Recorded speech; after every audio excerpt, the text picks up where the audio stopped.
Today I'm reviewing a 2012 Nissan Maxima, which is the range-topping sedan within Nissan's lineup. The Maxima model was first introduced to the US market in 1982 and it's now in its 8th generation. This vehicle is part of the 7th generation of the Maxima that was sold from 2009 to 2014, and it's based on the same platform as the Nissan Altima and the Nissan Murano. Now, if you look at the Nissan lineup as a whole, the Altima and the Maxima models do seem to be a little bit redundant. Even the names of the two vehicles are very similar, and if you look at the proportions, the Altima and the Maxima are very similar in terms of overall size. The Maxima is 2.5 inches wider, and the front and rear wheel tracks are also slightly wider than what you get from the Altima, but in terms of height and length, it's within about an inch of what you see in the Altima. Despite that, interestingly enough, the Maxima has about 5% less interior volume than what you get with the Altima. The other thing that's interesting is that the Altima comes standard with a 2.5 liter 4-cylinder that's more frugal than what you get in the Maxima, and it's available with this same 3.5 liter V6 that you get standard in the Maxima. So there's more configurability with the Altima than there is with the Maxima. So it makes you wonder, why do they have these two different vehicles within their lineup? Well, the Altima is marketed as your more practical mainstream sedan, whereas the Maxima is being marketed as a more premium, sporty alternative to the Altima. So yes, the vehicles are very similar overall, but what we're going to find with the Maxima is that from a styling standpoint, it's much more aggressive, it's got a nice premium edge to it, comes with a nicer level of standard options and features. Sporty driving characteristics are going to be a little bit better because of the wider wheel tracks. Ride quality likewise is going to be a little bit better, and just overall it's got a more sporty premium feel to it than what you get with the Altima. And while the Altima is a really nice looking vehicle overall, I definitely feel like the Maxima has a nicer overall appearance to it. You'll see it's got a very premium look to it and some really aggressive lines that give it a very sporty profile. Starting up here at the front of the vehicle, you'll see that both the driver and passenger side, we've got these really aggressive bulges right here, and then a very subtle hump in the middle of the hood. When you're inside the vehicle, it's got a very aggressive look looking out of the vehicle. On the exterior, although that is a little bit aggressive from a distance, it's got a more subtle appearance to it. It gives the appearance of a very kind of athletically toned vehicle without being over the top. And then you'll see that we've also got a really nice looking headlight design here. It's got a lot of character, a very premium look to it. And beyond that, the front end of the Maxima is very simple and kind of actually plain overall. You'll see that the grille has a rectangular shape to it with a little bit of chrome. Lower front bumper likewise has a square opening with the single strip along the middle there, and then a few little accents on the side.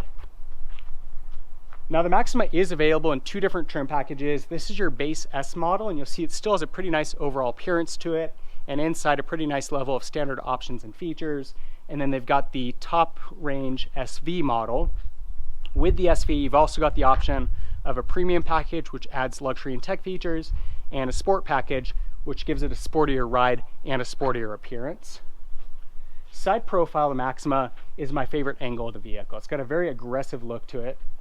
You see we've got this line here along the belt line. Gets all the way through the middle of the vehicle. And you'll see looking at it from the front here that it really sticks out quite a bit. So it gives a very aggressive profile on the vehicle, very sporty looking.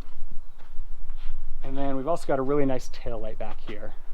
So it blends in really nicely with the premium headlight that we've got at the front.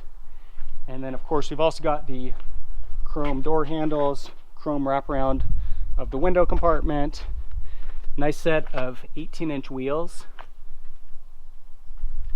and then you'll see that we've also got sunroof up above. So definitely has the appearance of a more premium vehicle than what you get with the Altima. On the back here, likewise, it's got a very premium, sporty look to it. Again, I really like those tail lights, very aggressive appearance to them. And we've got the chrome strip along the rear hatch here, and of course dual exhaust, which is an essential if it's going to be a sports sedan and have that premium flair to it. Really nice chrome tips on there. And all around, I really think it is a great looking vehicle. Again, as much as the Altima looks nice, the Maxima does have the edge. It is worth noting the Maxima is a few $1,000s more than the Altima when it's new from the factory. But on the used car market, you're probably going to notice lesser impact there. So all around, really great looking vehicle. Nice combination of being very sporty and very premium, and really a nice option within this segment. Despite this being the base model of the Maxima, it still comes with a smart key with automatic unlocking and locking. Likewise, inside we've got push button start. See that the interior's got a pretty attractive overall look and layout to it. Nice level of refinement and standard features. Certainly higher level of refinement than what you're going to see in that base model of the Altima. Center console's leather wrapped with red stitching. Likewise, we've got a leather wrapped gear shifter, and the steering wheel's leather wrapped. You get power windows and power door locks. Door compartment here with some storage space and cup holder. Driver's seat is partially powered. To the left of the steering column, we can turn off traction control. We've got power mirrors. On the steering wheel, we've got audio controls, volume control, Bluetooth, cruise control, instrument cluster. We've got tachometer on the left, speedometer in the middle, fuel gauge and temperature gauge on the right. Push button start here. Go ahead and fire that up. And you'll see that because this is the base S model, we don't get a fancy screen here in the middle. There's no backup camera. It's just an LCD screen. We've got our clock, we've got our temperature information, and we've also got audio information here when the audio system is on. We do get a dual zone climate control system for driver and front passenger. Of course, we've got heat and air conditioning. Below that, we've got our audio system, which has AM/FM radio, 6-disc CD player, and we've also got an auxiliary connection right there. You see we've got our automatic transmission, 2 cup holders, little storage compartment here with a 12-volt outlet, handy spot for your phone. And then center console has 2 compartments, so an upper section and a lower section with another 12-volt outlet and some coin storage. Up above, we've got a self-dimming rear view mirror, compartment for sunglasses, and then we've got a standard sunroof as well. Looking into the back seat of the Maxima, you see that it's fairly spacious, good level of leg, head, and shoulder room. Center console does have 2 vents here to bring heat and air to the rear. And then our center seat also folds down into an armrest, and it's got 2 cup holders.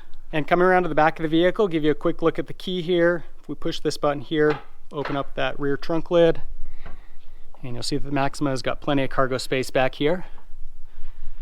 Those rear seats also fold down in a 60/40 split. If we pull this strap here and either push that from the inside or go around to the back and pull it down. The Maxima is among a very small and kind of dying breed of front-wheel drive sports sedans. It does have some impact when it comes to drivability. It's not quite as exciting as some of the rear-wheel drive alternatives, but it will help it to handle slightly better in snow and ice. Under the hood, Nissan makes it very easy on you. They've got a single 3.5-liter V6 available. It's got 290 horsepower, and it's paired to a CVT automatic transmission. That's good for an EPA rating of 19 miles per gallon in the city and 26 miles per gallon on the highway, and a very impressive 0 to 60 time of 5.8 seconds. Performance-wise, the Maxima is a little bit of a mixed bag. I'm not real crazy about the handling on the vehicle, primarily because it's front-wheel drive. It doesn't really have a very dynamic driving experience in that sense, but certainly when it comes to driving in snow and ice, that's going to be an advantage. And then likewise, fuel economy is also an advantage that we're getting with that front-wheel drive system. So there's a little bit of a trade-off there. Beyond the handling not being all that impressive in the Maxima, the 3.5-liter V6 that we've got under the hood is more than enough. That 0 to 60 time of 5.8 seconds is very quick. It's got a lot of oomph, and for a vehicle that only has 1 engine available, it really is a very solid powertrain in that sense. And fuel economy is not all that bad either, so pretty nice trade-off in that sense. The CVT automatic that we've got is also very seamless. It's got a nice smooth feel to it. Power delivery is very good, and just overall, really no complaints when it comes to the powertrain. Now, beyond performance, when you're talking about just as a daily driver, the Maxima is very good in that sense as well. It's a very easy vehicle to drive. It's very smooth, it's quiet, it's comfortable, good steering feel, good brake feel, and then of course that 3.5 V6 we've got under the hood is going to give you more than ample power when it comes to merging onto highways, passing vehicles, going over a mountain pass. Certainly one of the benefits of a vehicle that's got a powerful powertrain is that it makes it much more drivable in those situations. A lot of really great things about the Maxima when it comes to drivability. So all around, the 7th generation of the Nissan Maxima is a really nice vehicle. I'm especially fond of the styling. I think it's a very attractive vehicle all around, very sporty, premium look to it. Inside, it's very spacious, it's very comfortable. It's a pretty nice vehicle to drive as well. Great in terms of performance when it comes to accelerating. Not quite as crazy about the handling because of that front-wheel drive system. Be better off if it was all-wheel drive or rear-wheel drive, but still a pretty competent vehicle nonetheless, and a great option for somebody that's looking to get into a very practical and reliable sports sedan. If you have any comments or questions on the Maxima, leave them in the section below. For more car reviews, be sure to subscribe. In the meantime, thanks for watching.